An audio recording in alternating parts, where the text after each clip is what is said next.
voilà, nous touchons à la fin de ces assises. Donc nous allons maintenant conclure avec Stéphane Bourdon.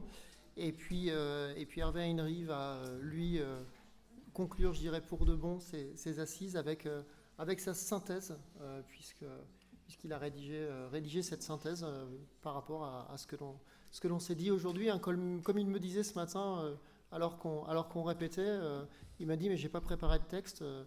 Voilà, je vais l'écrire en live parce que si je l'écris à l'avance, c'est que je suis témoin de rien. Donc je voulais vous en faire part. J'ai trouvé ça très chouette de sa part. Donc Stéphane, je te laisse conclure. Donc, en guise de conclusion, je vais simplement passer le relais à Hervé. J'avais préparé une conclusion, mais j'allais être trop long. Et il est important pour nous que les assises soient accessibles jusqu'au bout. Voilà, donc j'en ai déjà trop dit, si ce n'est de vous redire qu'on se donne rendez-vous le 8 juin 2025, et vous faites le lien par rapport à ce que vient de dire Charlie. 2025, ce seront les 20 ans de la loi de février 2005. Donc voilà, déjà le comité de pilotage qui organise les assises régionales va se pencher sur cette question-là, 20 ans après, mais il y aura aussi bien entendu d'autres thématiques. Hervé, je te laisse la place. Bien, merci Stéphane.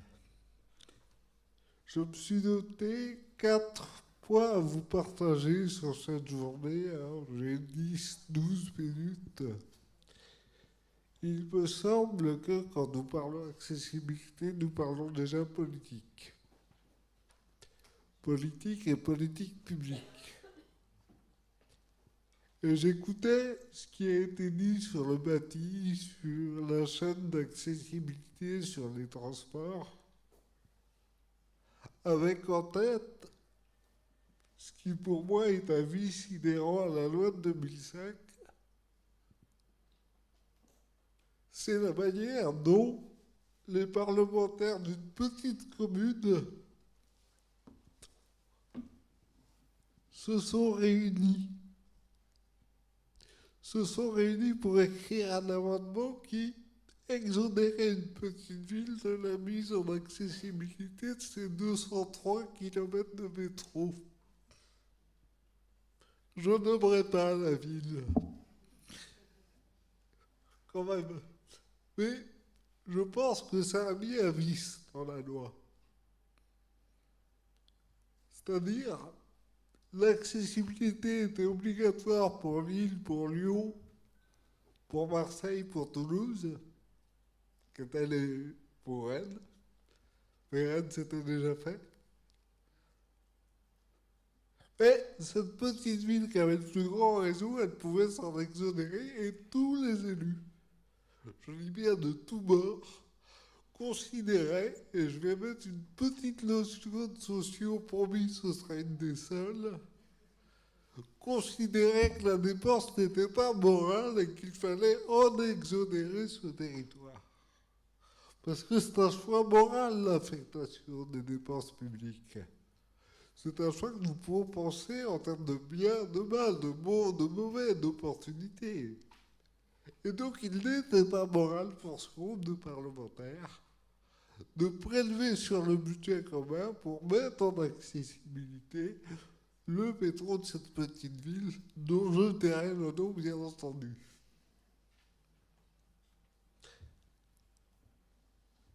La deuxième dimension, elle est économique. On l'a vu très bien dans la deuxième table ronde, mais on l'a vu dès l'intervention d'Eugénie.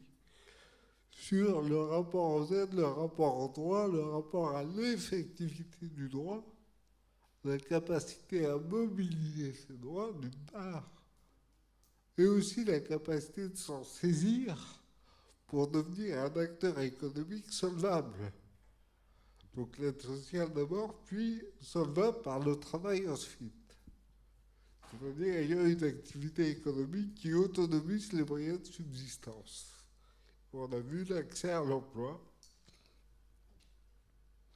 la question de l'entreprise et puis la question de l'économie solidaire, du partage d'expertise, de l'innovation, des compétences, de la coopération, et puis de la diffusion des connaissances. Et une remarque sur la question de l'accessibilité, et je pense que là, il y a une première assise à faire,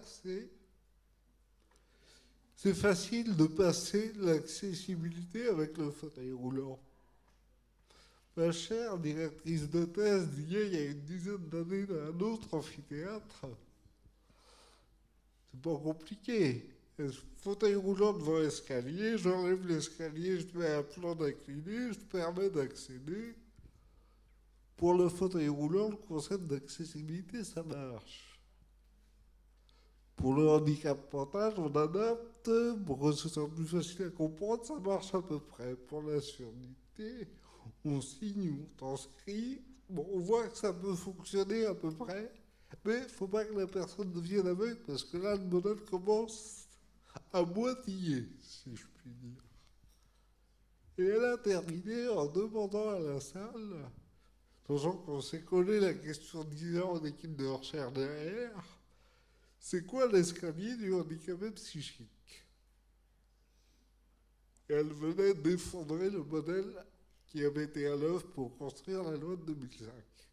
Nous, on était ses doctorants, on avait tous pris jusqu'aux oreilles, et waouh, elle est brillante! Sauf qu'on n'a pas trouvé la réponse derrière. Mais j'ai toujours cette question-là en tête. C'est-à-dire que l'accessibilité pour bien des situations de handicap, c'est un outil politique merveilleux de revendication. Et puis il y a toute une série où ça ne fonctionne pas. Ça veut dire que c'est comme toutes les idées, c'est comme tous les concepts, ça a ses limites et les limites, il faut tenter de les dépasser. J'y reviendrai. Un mot sur ce qui a été dit tout du long et ce qui pour moi a traversé toute la journée, c'est aussi la philosophie du droit. C'est pas une mince affaire que cette affaire-là dans un pays comme le nôtre, un pays révolutionnaire, dans un pays qui fait société autour du mythe de l'égalité, parce que je pense qu'il y a quelque chose de mythologique dans le récit national à cet endroit-là, et que c'est pas sans impact sur les politiques publiques du handicap, et que c'est pas sans impact sur la non-effectivité du droit. Parce que la déclaration des droits de l'homme et du citoyen des 17 et 24 juin nous disait égaux en droit, pas égaux tout court.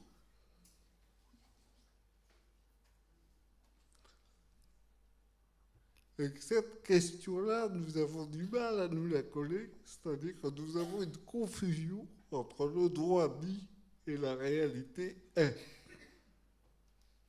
Je vais vous le dire autrement. Je crois qu'en France, le seul domaine du droit où le droit est efficace, c'est quand il entérine une pratique qui est déjà là. Un des exemples les plus clairs, c'est la loi Veil sur le droit à l'IVG. Elle acte une pratique socialement courante et interdite. Et elle la remet dans la légalité. Donc effectivement, le droit va devenir effectif au fil des années. Mais elle ne réouvre pas quelque chose de nouveau, elle n'impulse pas quelque chose de nouveau. Et comme si nous attendions du droit de se substituer au changement social. Comme si nous, Français, nous avions cette confusion-là. Voilà, je suis un petit peu rapide, mais je voulais vous en dire un peu. Et puis, je vais terminer par un quatrième point où je me demandais s'il n'y avait pas l'espace pour commencer à vous parler d'un nouveau modèle, penser différemment. Alors, un nouveau modèle qui, comme tous les modèles, aura ses forces et ses limites. Est-ce que nous ne pourrions pas penser le handicap autour de 2 paramètres seulement? Le premier, on en a parlé toute la journée. Nous pourrions l'appeler la structure. Dans quelle structure évolue-t-elle l'être humain? Dans les structures, nous avons les langues, nous avons les codes sociaux, les codes de comportement, les codes vestimentaires, Mais nous avons aussi l'accessibilité du bâti, le structurel. Et donc la personne pourrait se retrouver en situation d'hypostructure ou d'hyperstructure. Et puis il y a une deuxième dimension qui, je l'avoue, est beaucoup plus difficile à manier pour les militants, parce que pour faire groupe, il faut l'analyser un petit peu, celle-là, c'est la régulation de l'individu. C'est-à-dire, au fond, son rapport au désir et sa capacité de comportement. Et s'il n'y a pas un minimum de pareil, il n'y a pas de groupe militant. C'est pour ça que c'est un peu plus compliqué. Ce modèle, en équipe, Florence l'a appelé le Mauss-Durkheim-Almax, puisqu'il se fonde sur les travaux de Marcel Mauss, d'Émile Durkheim et de Maurice Almax. Moi, je vais dire, et de Florence Weber, mais elle est beaucoup trop humble pour l'écrire comme ça. Mais ce que je trouve passionnant dans ce modèle-là, c'est que ça permet de repenser l'interaction aussi à partir des facteurs personnels, c'est-à-dire de ne plus penser seulement la question de l'accessibilité à partir de l'environnement, mais de la penser aussi à partir des facteurs personnels. Pourquoi je vous dis ça? Nous avions un pompier de la brigade, tout à l'heure, qui devait être ici. Si je revendique d'être pompier de la brigade, on va m'opposer les critères d'aptitude. Et si je ne reconnais pas qu'il faut des critères d'aptitude, j'ai bien un problème de régulation. Ce n'est pas un problème d'accessibilité.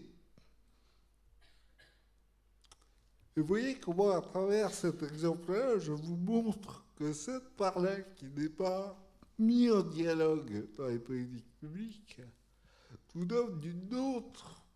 En tout cas, à moi, elle me donne une autre intelligence du mécanisme d'interaction.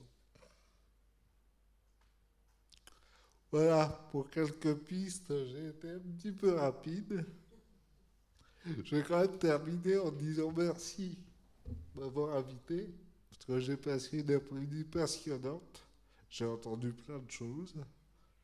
J'ai parfois été un peu surpris, un peu bousculé, mais ça, c'est le rôle de la vie, c'est comme ça qu'on apprend. Très bien, je crois qu'on peut vraiment signer fortement. Et c'est vrai qu'on aurait envie aussi d'entendre tous ces bruits. Merci beaucoup Hervé, merci de ta présence. Et en tous les cas, c'est déjà une porte que tu viens d'ouvrir, qu'on n'avait pas encore ouverte jusqu'à présent. On avait évoqué la norme, l'usage, et la question du facteur personnel devient essentielle. Et on a un engagement au niveau du comité de pilotage de pouvoir s'arrêter. Et je pense que au niveau du COPIL, on réécoutera ton intervention avec une attention encore plus particulière pour construire les prochaines assises. Voilà, je vais laisser conclure Cédric, le maître de cérémonie, conclure les assises. Je remercie l'équipe de 1000 Octaves, avec l'ensemble de son équipe, l'équipe du Messageur aussi, qui nous a permis, on a déjà des échos, des retours des réseaux, qui nous ont permis, on peut déjà le dire, d'avoir un niveau d'accessibilité performant, et les personnes qui en ont besoin le méritent réellement. Je vous souhaite un bon retour et je laisse très vite la parole à Cédric. Bah écoutez, il reste exactement 2 minutes, donc moi j'ai un message pour Mathilde qui est intervenue tout à l'heure. On peut faire intervenir des personnes à mobilité réduite ou handicapées et tenir parfaitement un timing, donc c'est peut-être une leçon. Merci en tout cas à toutes et tous, en présentiel ou derrière votre écran, d'être restés aussi longtemps, d'avoir interagi. On n'a pas pu répondre à tout le monde, mais comme je vous l'ai dit tout à l'heure, vous pourrez continuer de nous écrire sur les réseaux sociaux, sur le site, pour qu'on réponde. On s'engage à répondre à tout le monde. On remercie, nous personnellement, l'équipe 1000 Octaves, les assises régionales de nous faire confiance, et Ascoria pour l'accueil, et également évidemment tous les intervenants, les conférenciers, toutes les personnes qui sont intervenues, et on vous souhaite un excellent retour. Et on vous dit au 8 juin 2025, la date est déjà bloquée. Merci.